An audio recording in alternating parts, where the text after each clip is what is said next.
Farmers are seeking new and profitable market opportunities. The public is demanding competitively priced green products. The world is facing a dwindling supply and increasing costs for fossil fuel. Post-consumer waste costs are eroding the bottom line. There is evidence everywhere of landfill stress. There is a need. I initially became involved in this project actually back in about 2005 when we said we needed to start to figure out how to use the waste plastic in agriculture. If you think about it, farmers were paying about $200 a ton to get rid of this product, whereas we had an opportunity to recycle that product. So the journey we embarked on started off about maybe 14, 15 months ago. And the need started and has ended with the customer. All our customers were crying for three things.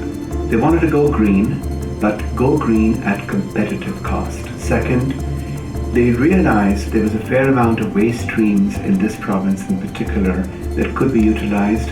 Nobody had come to them to tell them exactly how that could be leveraged. And the third thing was they wanted innovative ideas from people like ourselves who have been suppliers of them for a long time in how we could even introduce natural fibers. We went to the University of Guelph and the Bioproducts Research Lab to say, how do we take something that burns and put it through 400 degree Fahrenheit machinery and still get a product that didn't burn up? BioBin is a good example of the innovation that goes on at the Bioproducts Discovery and Development Center. And all of this work wouldn't be possible without the Premier Research Chair in Bioproducts and Transportation. The Bioproducts Discovery Development Center, that is short abbreviated as BDDC, of the University of Guelph was created with a vision to provide research leadership for the use of agricultural residues, agricultural crops, and biorenewable resources in designing new industrial bioproducts. We started growing switchgrass in the spring of 2006. We planted 325 acres as our first trial on switchgrass. Our main goal at that time was to produce biomass fuel. We were almost to the point where we were going to give up on switchgrass as a biomass fuel, but then Dr. Gord Surgener from WAFTA, connected with the University of Guelph, approached us about the potential to put it into commercialization in the field of plastic.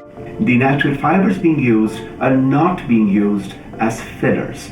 They're being used as reinforcing agents to actually add strength.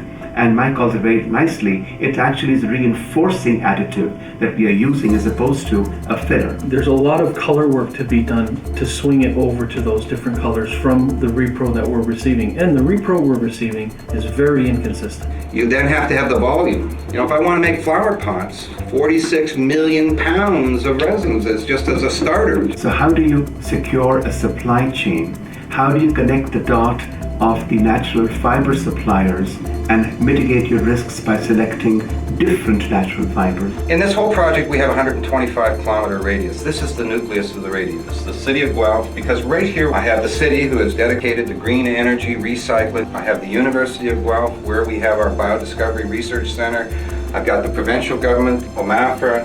I've got Agriculture, Agri-Food Canada. I've got Health Canada. And very importantly, I've got the farmers of Ontario, most of the farm organizations. The proprietary knowledge remains in the province where it's been created, but the end product that is coming out of this knowledge can actually be sent out to the whole world, making the country, making the province a center of excellence in so doing. And the market that's open to us now is endless. So it's post-consumer, it's post-industrial waste, that we can actually add value to with natural fibers, have a local economy, and have a bioeconomy that provides green product to customers, which is not a cost benefit. We're taking very large steps to leave a small footprint. This partnership has successfully marketed products that are unique to the world. Waste plastic combined with non-forest fiber has created a price-competitive green product. New markets and different fiber sources are currently being explored. Ask how you can be part of the solution.